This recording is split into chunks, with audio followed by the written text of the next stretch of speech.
intro.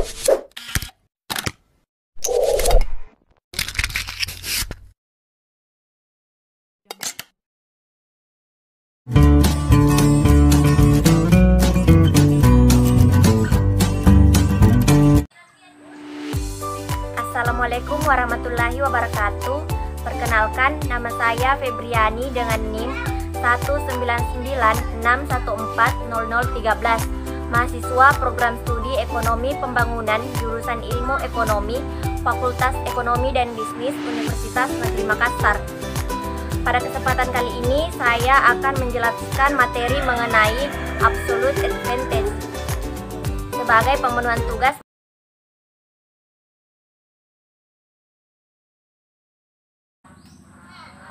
Di video kali ini saya akan menjelaskan salah satu teori perdagangan internasional, yaitu absolute advantage yang dikemukakan oleh Adam Smith.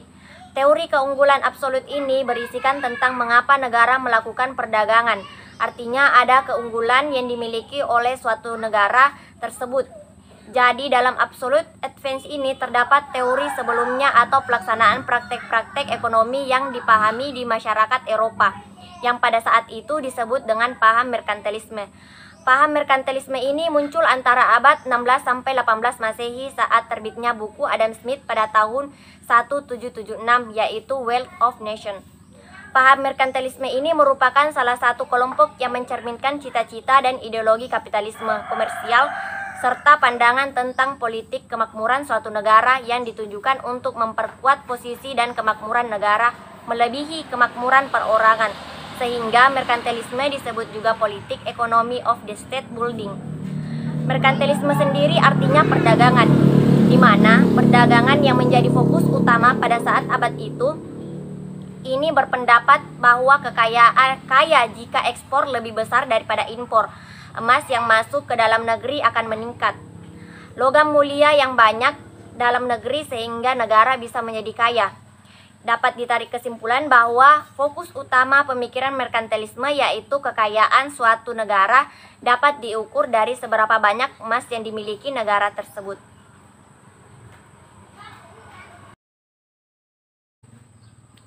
Adapun beberapa tokoh aliran merkantilisme, salah satunya yaitu Jean Bodin, seorang ilmuwan berkebangsaan Prancis yang dapat dikatakan sebagai orang pertama yang secara sistematis menyajikan teori tentang uang dan harga. Menurutnya, bertambahnya uang yang diperoleh dari perdagangan luar negeri dapat menyebabkan naiknya harga barang-barang. Selain itu, kenaikan harga barang juga dapat disebabkan oleh praktek monopoli dan pola hidup mewah dari kaum bangsawan dan raja.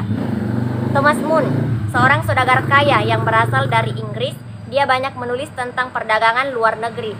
Menurut Moon, untuk meningkatkan kekayaan negara, cara yang bisa dilakukan adalah lewat perdagangan. Dia berpedoman bahwa nilai ekspor ke luar negeri lebih besar dibandingkan dengan impor oleh negara itu. Menurutnya, pola perdagangan masih tetap akan menguntungkan sekalipun tidak memiliki emas dan perak, dengan cara melakukan transaksi pembayaran lewat bank yang digunakan sebagai jaminan kredit adalah komoditas yang sedang diperjualbelikan itu. Selanjutnya yaitu Jean-Baptiste Colbert, seorang pejabat negara Prancis ditunjukkan yang dibuat kebijakan olehnya lebih mengarah pada kekuasaan dan kekayaan negara. Daripada itu, untuk meningkatkan kekayaan orang per orang, ia mendorong usaha sektor kerajinan dan perdagangan dengan menekankan penekanan biaya impor dengan tujuan memberikan subsidi setiap sektor ekonomi. David Hume melontarkan kritiknya terhadap paham merkantilisme, di mana David berpendapat bahwa negara merkantilisme akan miskin.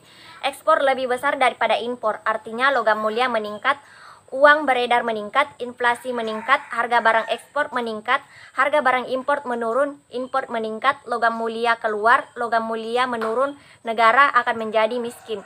Dalam teori David sangat memperhatikan faktor keadilan dan beranggapan bahwa ketidakadilan akan melemahkan suatu negara. Jika tidak terjadi keadilan, maka kekayaan yang dimiliki oleh kaum yang kaya akan didistribusikan lagi bagi kaum yang miskin. David mengatakan ukuran kemakmuran suatu negara bukan dari logam mulia. Kemakmuran suatu negara ditentukan oleh GDP dan sumbangan perdagangan luar negeri terhadap pembentukan GDP agar kemakmuran negara kembali meningkat.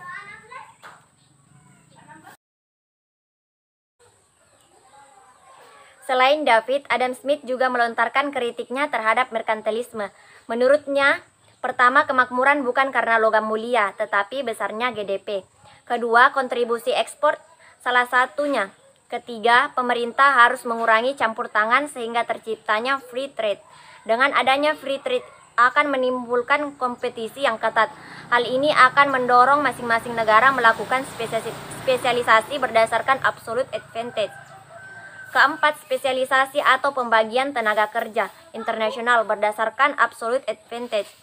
Kelima, efisiensi dan produktivitas naik, maka daya saing akan meningkat. Dan GDP akan naik atau peningkatan GDP dan perdagangan identik dengan peningkatan kemakmuran. Teori absolute advantage, keunggulan absolut.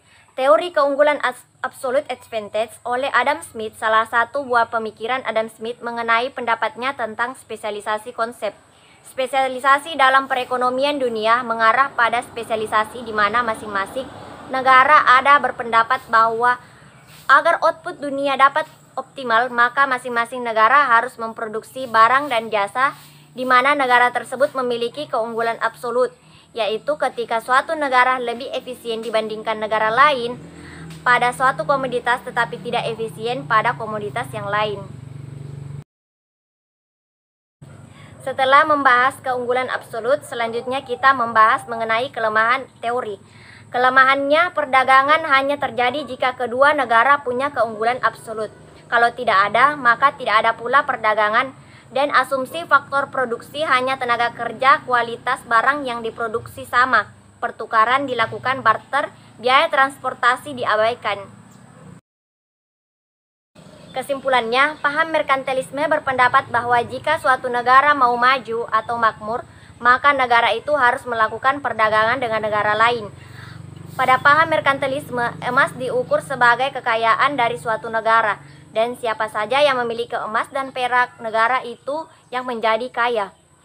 Negara berusaha untuk menciptakan efisien segala bidang dan negara hanya mengandalkan keuntungan absolut pada faktor alami seperti pertambangan, pertanian, dan lain-lainnya. Hegemoni adik kuasa berlaku seenaknya sehingga teori ini tidak berlaku karena kebijakan sepenuhnya ada pada mereka dan negara tidak mempunyai power untuk menjadi pengikut. Baiklah, sekian pemaparan materi dari saya. Lebih dan kurangnya mohon dimaafkan. Wabillahi taufik wal hidayah. Wassalamualaikum warahmatullahi wabarakatuh.